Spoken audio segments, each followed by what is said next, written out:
Magandang gabi po sa inyo lahat guys. Mag-alas 6 po ng gabi ngayon. Hindi ko inaasahan po guys nang pumunta tayo dito sa park ng ating kaibigan. Ang sumalubong po sa atin si kaibigan po nating Dwinding Linyo. Nandito si kaibigan nating Dwinding Linyo guys. Siya mismo po yung nakakita ngayon sa mangyayari po dito sa ating bansa. Grabe. Mas lalo silang natatakot dahil po yung hinuhulaan po nila noong 2024 na sinabi po nila itiit maghanda kayo. Kasi po, ang mga Pilipino, mga kapwa ninyo, ay siyang magpapatayan. Dahil po sa sakim, dahil po sa kapangyarihan, dahil sa pira, dahil sa mga kurap ngayon guys na nangyayari. Ito po ang nakita ng ating kaibigan. Kaya siya po mismo talaga ang nagpunta dito.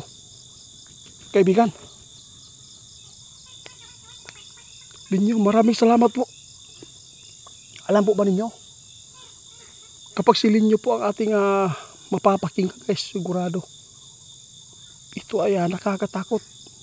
Muli niyang ipaalala sa lahat yung hinulaan po niya noong nakaraan, no?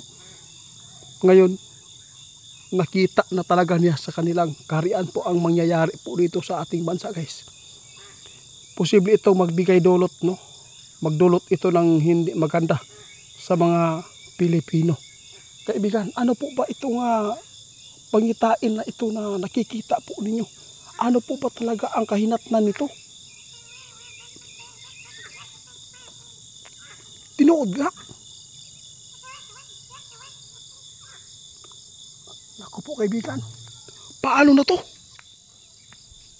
Guys, paano na lang ito? Kung ito man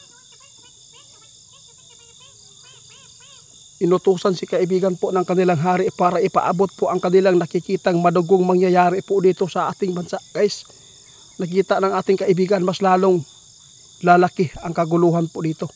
Dahil ang mga taong bayan ay posibleng gagawa ng kasamaan po ngayon. Dahil po sa mga nakikita po nila dito sa mga pinagagawa ng mga taong pinili natin noong naghalal tayo. Kaibigan, bakit po nyo ito nasabi? Bakit po ito nakita ninyo? Bakit ito ang gagawin ng mga tao? Maghanda po tayong lahat guys. Ito po yung sinasabi ng ating kaibigan noon na ang kapwa nating Pilipino ay siyang pumatay sa atin.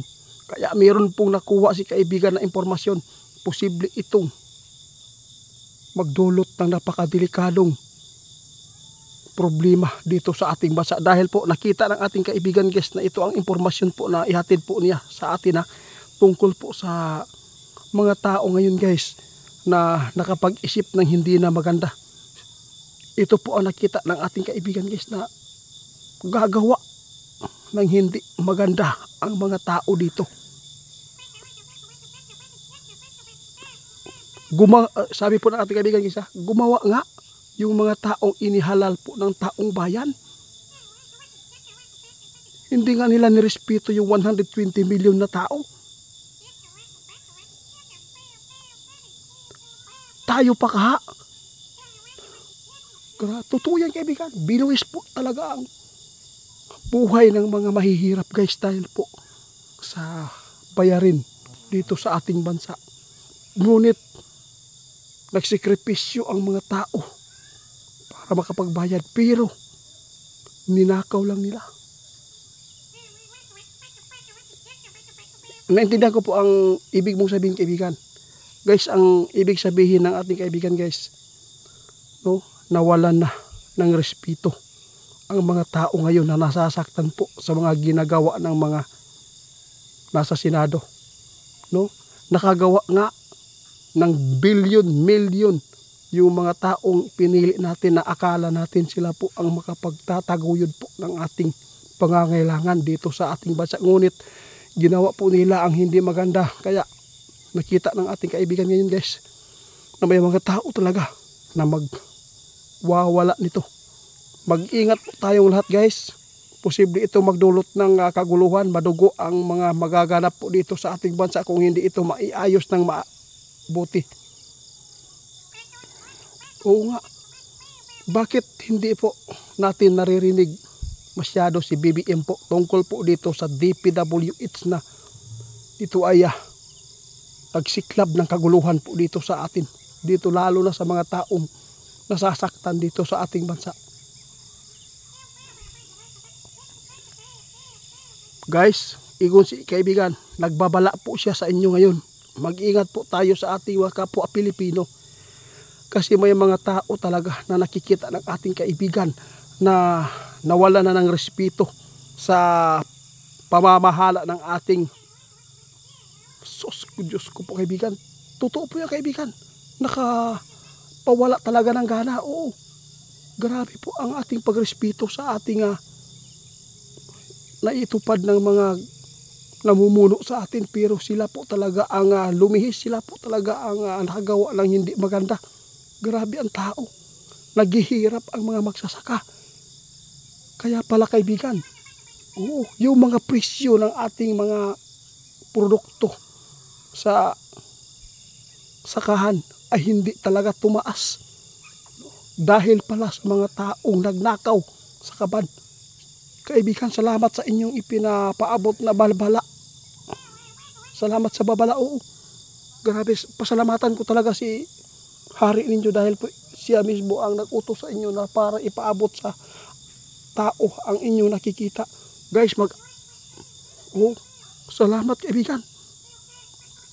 Guys, ingon si kaibigan ha, mag-amping tang tanan. Kay daghan mga tao magrumintado ani. Nakabuhat gani ang mga tao diha nga kipili nato nagibutang diha sa taas, pero sila man mismo ang nagibuhat og dautan. Kaya daghan daw ang tao karon guys nawala og gana, nawala ang ilang respeto sa balaod sa ato ang gobyerno tungod sa mga gipambuhat nila nga dili maayo tan-awon. Tan-awan ninyo ang kapobrehon nato.